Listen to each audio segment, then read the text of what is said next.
All right, well, let's get into the September solicits for DC then.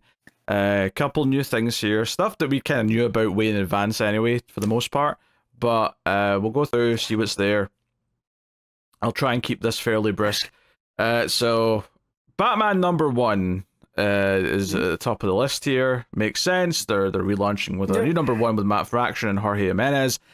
Of note, Connor was telling me last week that the last two Hush 2, well, the last two of half one of Hush 2 have been delayed and will, I think the last one, like issue 6 of that group, isn't supposed to be out now until October or something. So it's already in a weird place where you're going to have Batman issue 1 in September, but then Batman issue 130 something or whatever number we're on the following month. Yeah. Just mercifully kill it. Yeah, I don't know. The whole thing's a bit of a mess. We're good.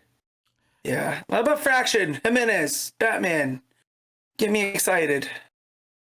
Yeah, I mean, well, it was like, I'm curious. I'm not. I wouldn't say I'm excited, but I'm definitely curious. So we'll see how that pans out. I know Connor's rejoicing this week because Red Hood. I immediately saw that and I thought the same exact thing. Oh, Connor's jumping with joy. Yeah, Red Hood issue 1 is launching with Gretchen Felker Martin writing and Jeffrey Spokes on art. I have never heard of that writer, so I don't know what to expect from them. Jeff Spokes seems like a familiar name, like maybe a fill-in somewhere. No, yeah, I'm pretty sure he was on a Tom King book recently, Matt. Okay, maybe that's why then. Yeah, that wasn't a fill-in. I'm pretty sure. I want to say it was Jenny Sparks. Yeah, Jenny Sparks. Okay. Yeah, I want to say that's who was on Jenny Sparks.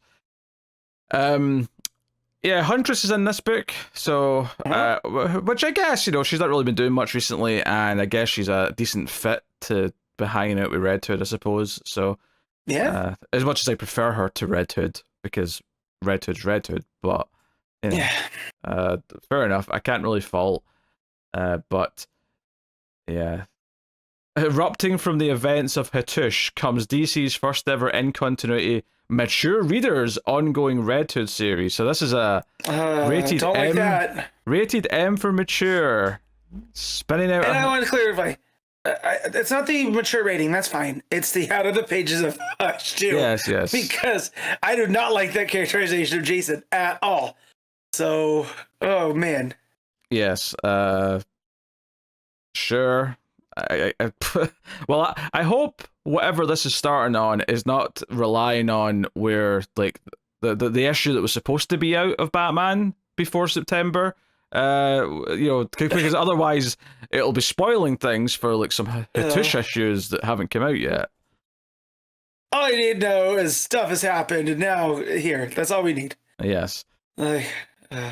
Shoot. Absolute Batman issue 12. We're getting full on Croc based on that cover. Look at that. So he got a long tail. He does. And then we got DC Work in Progress, Absolute Batman issue 1. So just I think it's just a pencils and inks only version of Absolute Batman 1. They're called Artist Edition. Original art of DC's greatest issues and artist original artboard side. So it's big, oversized. It's big. And oh, that's why it's $15 for one issue. Okay. And then Absolute Superman issue 11. So that's I like that cover. Coming out. We got Absolute Wonder Woman issue 12, which notably they appear to be censoring someone on the cover. Yeah, it's a villain, I would assume, based on the poses that are on the cover. But juicy. We'll see who that is in a few months slightly. Absolute Green Lantern issue 6. So that's cool. We got Absolute Flash issue 7. I had to look at that cover for like a good couple of seconds there to see if there was anything on it other than just like blurry wind. But yeah, there is a Wally down in the bottom right. And it looks like tornadoes and lightning and Yeah. I did it, everyone. I found Wally, which the Americans don't get because they call him Waldo, but in the UK he's Where's Wally, and that was a funny joke. Superman 30. Can't wait. More Williamson Superman. I'm throwing Hey, it at the but mouth. we got Booster. We got Dan Mora. I don't care. So, you know. I don't care that we have Booster rescuing a mediocre run for me. What is more interesting though is Adventures of Superman: The Book of L issue 1. This is the Philip Kennedy Johnson series. It's got Goodlisky on the art, so this is Johnson returning to Superman and presumably doing what he was building up to in his Action Comics run. So it's kind of a follow up to that. So yeah, this is instantly kind of top of the line. And look at that, the Superman Maxi series on top of the 3 ongoings. We're all Superman ahead this year. Speaking of Superman Unlimited issue 5, Superman's headed into the big Kryptonian doors. Sorry, Kryptonite doors is what I meant to say. Kryptonite doors. Yeah, they're big and they're green. Action Comics 1090. Continuing with the Superboy stuff. And then we got Supergirl issue 5, which seems to be adding more animals to the Super Pet roster, based on the text and the cover. Who's the little mini gorilla? That's what I want to know. I think that's just a perspective thing. Oh, okay. I think so anyway. Just based on the solicit text. But the bunny's there, who's already been introduced in the book with the I don't know if you read issue 2 yet because you were off last week. Oh no, yeah. I read everything except for Trinity and the Jason Todd book. So yes, the reveal of the other Supergirl. Yeah. The Jason Todd book was good though, just for the record. I'll get to it. I had to get through these books for this week before I could touch that. But yes, the bunny, the some more kitties. They're streaky. So would the streaky have a couple of kittens? What's the buzz here? Yeah. Then we got Crypto, Last Dog of Krypton issue 4. Is coming out. We got Wonder Woman issue 25. Which they are doing a few extra pages for, as they sometimes do with the 25s. So that's cool. Daniel Sampier on the art. Actually, that reminds me, I was almost about to mention it there, but we got sidetracked.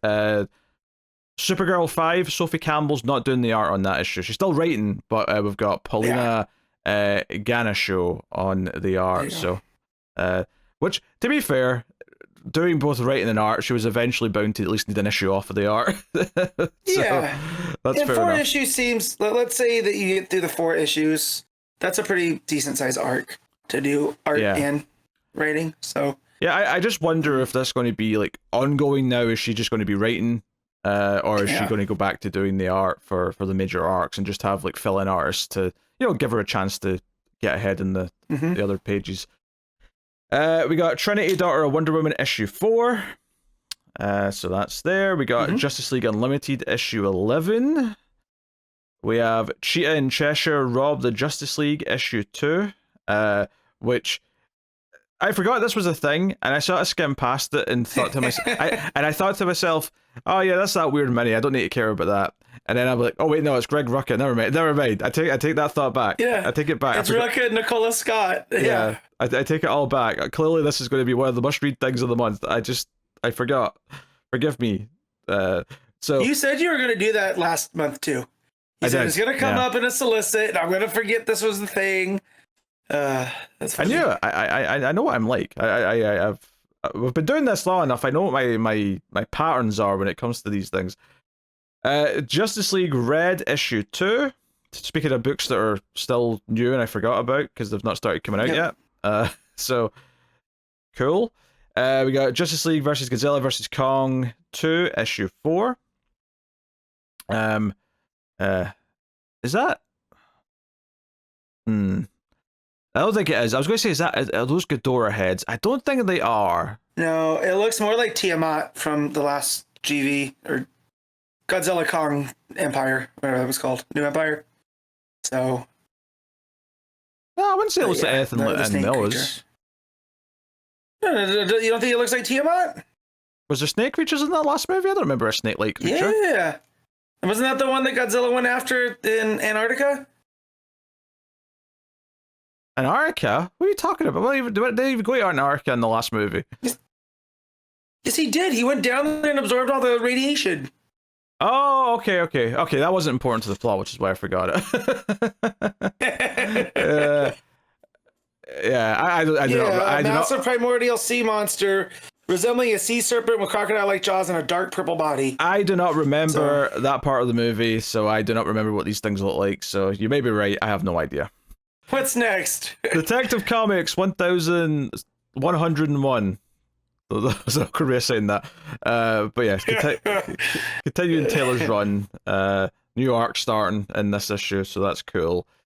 And on art still. We got Nightwing 130. Nightwing may have a sidekick, apparently, according to the text. So I really like this cover. It's got Nightwing on like a gargoyle of like a bird with its wings out, and just the way that the red background and the shadows, and then the blue pops on the red. It's a really nice looking cover. Yeah. What's the sidekick's name going to be? Nightwing and Hawkboy. No. Nightwing and Dusk Duck. Dusk Duck. Yes, Dusk Duck. Midnight Duck. No, Duck's already a character. Nothing. I don't know. Batgirl 11. This is the conclusion to the Three Swords arc, which we're not actually on. We're still in the book of Shiva right now. So Book of Shiva. Yeah, we'll see what this little arc is afterwards. I will say they talk about the Dragon Ranch, and I want to go there. Seems like it'd be a fun place. Catwoman 79 is there. We got Birds of Prey 25, which they're not doing an oversized issue for, but it does sound like we're not even at the end of an arc. It just sounds like it's the next big step on the story. So that is cool. It's a fun cover though, with the sort of ripped pages of the various birds. And someone mysterious standing in the middle. Yes. It's basically the negative space that's created with the rips, which I think is a cool idea, but I think the extra little bit of like ripped paper to like create the space between the arm that's on the hip, I do think that makes it less obvious that that's what's happening. Like if that bit wasn't there, it would. I don't know. Like it took me a second for my brain to process that the empty space was making that shape, as opposed to it just being like a black silhouette that was put on top. If that makes sense. No, absolutely.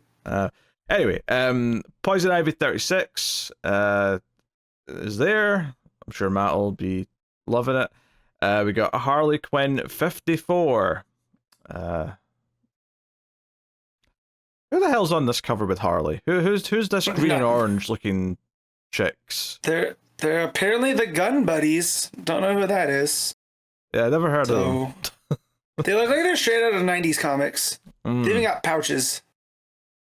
Yeah, we got Batman and Robin 25, start of a new arc, and Robin's getting a new costume apparently. So, cool. So Damian's wearing some green. It looks like what we're seeing. It looks like he's wearing something a bit more traditional. So maybe he embraces classic Robin to a point. We got Titans 27. So that's continuing. We got Batman and Robin Year 1 issue 11. So this is the penultimate issue of that series. We got Batman Superman World's Finest 43. Continuing the Bizarro arc, which is starting next month's issue. We have Batman Dark Patterns issue 10. This is the start of the 4th arc, because these are all 3-issue arcs, so that's cool. Called Child of Fire. Yes, and the cover has flames coming out of Batman's cowl, which is kind of an interesting look. Well, I'll say more smoke, but it's all bright yellow, which made me think of flames. Bright yellow. Looks like Batman just yelled flame on. We got Batman Long Halloween, The Last Halloween issue 10, so that's wrapping up in September. You'd think they'd hold it for 1 month and have it out in the month of Halloween, but I'm not going to judge. Maybe it'll get delayed. I mean, it's near the end of the month. If it gets delayed just 2 weeks, it'll be in October, so maybe it will. We have The Flash issue 25, so that's continuing. We got Green Arrow 28. That's a go. We got Green Lantern Corps issue 8. Continuing the Starbreaker Supremacy, which is the arc we're about to go into, presumably. We have the New Gods issue 10, which Yeah, I only glanced at the first sentence of the text, but it feels Uh-huh. oh, I've read too much. It's giving me things that I have too much context for it Mhm. based on what I just read this week. So I'd recommend not always reading the solicit text if you can help it. And then we got Green Lantern 27. It's weird that Green Lantern Corps was like 3 issues or 3 books before in the Yeah. list to Green Lantern. Um, I don't know. That's just odd placement for me, but yeah, but that's cool though. Starbreaker Supremacy here as well. So the 2 books are actually crossing over with that storyline. We get Aquaman issue 9. Is next. Not that I'll be reading it. Justice League Blue, and then we have a Justice League Red. Good Mm, lord. yes, but he is back on Earth at least. So Yeah. all of that crap that I hated at least seems to have been over by this point. So we'll see. JSA issue 11. Yeah, not much to say. There's no cover. Well, there's a variant cover, but the main cover is not there yet for whatever reason. Mr. Terrific Year 1 issue 5. Black Lightning's Cool. guest starring in this issue, so neat. You got Fire and Ice When Hell Freezes Over issue 6. We have the New History of the DC Universe issue 4, which is the final of the 4 issues, and according to this text, starts at Flashpoint. So the final of Cool. these 4 issues will start at Flashpoint and go to present day. So that's neat. I do like that the variants for this, at least the ones that they've got on show here, are young John Kent and Joe Mullen. So I like the idea that the variants for each one will represent characters that were introduced in the era that they're talking about, which... Yeah, and then if you look at the cover, they have a lot of those characters too, right? Dreamer's there, Wallace West, you have the Khalid version of Dr. Fate. So it seems like that's what they're doing with these covers. Yeah, then we got a surprise, a sequel to a Black Label book that we didn't see coming, and this is The Batman Second Night, issue 1. This is the Dan Jurgens and Mike Perkins book that was a 3 issue or 4 issue? It was 3 or 4 issues. I think it was 3, and they were oversized. Yeah, it's 48 pages, so yeah, they're pretty beefy. So yeah, we're getting a sequel set in 1940, and I really liked that first one, so I'm pretty down for this. I was just thinking about that book the other day, about how we haven't had like a Black Label like that reset everything in a minute, and so that one came in and felt real fresh. Setting them in the 30s. So now this looks like it's going to start in 1940. A little bit of time movement. Yeah, do it again. Yeah, no, I'm pretty psyched for this because I mean, if nothing else, Perkins' art was an absolute stunner in that first book. So I am down for more. Thank you very much. And then we got Superman: The Kryptonite Spectrum issue 2. So obviously this is one that was only just announced for last solicits.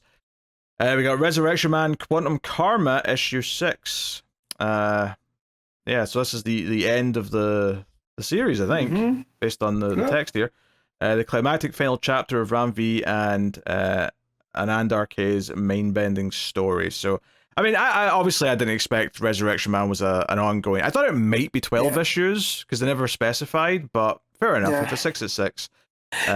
Although it's weird because it doesn't feel like it's paced for 6 issues. Right? It still feels like we just got to some of the things through 3. Was it 3, right? Yeah, we've had 3 so far. It's such a unique book in terms of what its pacing and its focus is anyway, though, that I'm trusting that Ram V will wrap his story up in a neat way here. So cool. Then we got Immortal Legend Batman issue 2. This is the manga looking Batman by Kyle Higgins. Yeah, we'll see how that goes.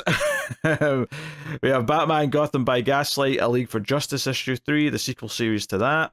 Or really the second half of it, which, you know, it was pretty clear it was meant to be 12 issues to begin with, and they just split it in 2. And then we have the weird news of the week, which is, I actually saw Tom Taylor teasing on Blue Sky that there was an announcement coming this week, and I forgot about it until I looked at the solicits, and I got to this book, and, like, I don't want to be a downer, a Debbie Downer here, right? But you tell me there's a new Tom Taylor book coming, I'm like, yes. Go on, a new Tom Taylor DC book. Give me it. What is it? What is it? What character is he working on? He's doing Court, Children of the Round Table. which is a new take on the Legend of Camelot. I could not give less of a shit about the premise of this. So you're saying that you'd rather have had him doing G.I. Joe? They're equal to me. Yeah. They're equal. I have no interest in either. I don't even want to try this, despite the fact that it's Tom Taylor. That is how little I care for the premise of this. I tried. He had a creator-owned called Seven Secrets that I got like 2 issues into. Then my shop stopped getting it because I didn't have it on my poll. Same artist as that, so I almost feel like this was going to be a creator-owned, and DC said, "Oh no, do it for us." You know, because this just feels weird to do at DC, right? Yeah, it is weird actually that this is a DC or it's going to be a DC book. So I mean, is it going to be in continuity? Is this going to be like sort of fit into the DC universe? No. Weird. I mean, one of the characters named Connor. I feel like that's a bit messy. If we've got enough Connors running around. True, Connor Hawk, Connor Kent, our Connor. Yeah, too many Connors. We have our anthology book for October for Halloween. It's called Satanic Panic, which is a good title. To be fair, all these like holiday themed anthology one shots they do have had pretty good titles for a good number of years at this point. They tend to give me a chuckle. I stopped trying to read them years ago, but the titles give me a chuckle. The 80 pages is a tough ask, especially when we read as much as we do. Yeah. Just adding that on to the rest of the week's just a bit too much. But I do think that they're killing it with the titles. Get Teen Titans Go issue 7, and that pretty much wraps up the single issues. We got some facsimiles and whatnot. And then for collections, we have Absolute Martian Manhunter Volume 1, which is both softcover and hardcover. We have Justice League Unlimited World's Finest, We Are Yesterday, both hardcover and softcover as a crossover. We got that current Zatanna series in both formats. We have Last Halloween in both formats. We have Robin and Batman Jason Todd in both formats, and because that's only 3 issues, so that's out relatively quick comparatively to most things. We have Green Lantern Corps Volume 1 New World Rising, which is just softcover. Sorry for the people who want the hardcovers of that. You got Batman Brave and the Bold Across the Universe trade. We have a Batman RIP Absolute Edition. Which, yeah. This is always weird to me, because sometimes I feel like, obviously there's great standalone like series in DC, right? And they sell very well in individual big formats like this. But to me, this is like taking like 3 episodes of the middle of a TV show and putting them out in their own. Like, this is part of a run. This isn't a standalone story, but hey, whatever. It sells, so they're going to do it. We got Absolute Day Tripper coming. Yep. We got Why the Last Man Unmanned DC Comics Compact Edition. That's a mouthful. But it's basically the first 2 trades or the first deluxe hardcover in terms of content, but in a softcover format. V for Vendetta Compact Edition, DC's Finest Events, Crisis on Infinite Earths Part 1, DC's Finest Super Friends, The Fury of the Super Foes, DC's Finest War, The Big Five Arrive, Injustice God Among Us Compendium 2, we have Secret Six by Gail Simone Omnibus Volume 2, which I presume is the end of it, because I don't think it went that long to need a third. Super Sons, the Compendium Collection, Book 2. Superman or Worlds at War Omnibus Volume 1, Prelude to War. So, yeah, whole nice big chunk of Superman there. We have Human Target by Tom King and Greg Smallwood, the deluxe edition. So that seems like a winner to get if you like that book. There's The Warlord by Mike Grell Omnibus Volume 1. So, that's an interesting one. I like that cover. Done on pencil. We have The Wake, new edition, new printing. This is the Scott Snyder and Sean Murphy horror book that they did at Vertigo about 10 or so years ago. I forgot this book existed till right now. So did I. And then New Teen Titans, The Judas Contract Deluxe Edition. Much like Batman R.I.P., I'm like, this is part of a ongoing run. This feels weird to me to just read this on its own, but whatever. So they're putting that out as a deluxe, and that wraps up the Solicits, everyone. Also, just a teensy bit of news. I'll just mention it, but the Deadpool and Batman like one shots, they're going to have backups by other creators pairing up other characters. So just want to mention that. You got Daredevil and Green Arrow. You got Crypto and Jeff. That's Jeff the Land Shark, for those of you who are not familiar with the Marvel character. But yeah. So, and interestingly, Kelly Thompson's listed as one of the creators, which means she may actually be writing Jeff the Land Shark again after creating Jeff the Land Shark, even though she's writing from the DC side. Coming to see, check in on her baby. Yeah, it's so funny. So funny. It's so funny that this first main one shot is Zeb Wells. Like, Marvel put Zeb Wells on their side of it, and then DC put Grant Morrison on their side. It kind of feels a little imbalanced there to me, but hey, I don't know. Was Hickman busy? Marvel? So like, we don't know what Hickman does. He does mad science in the lab. He's doing something. We just left him alone.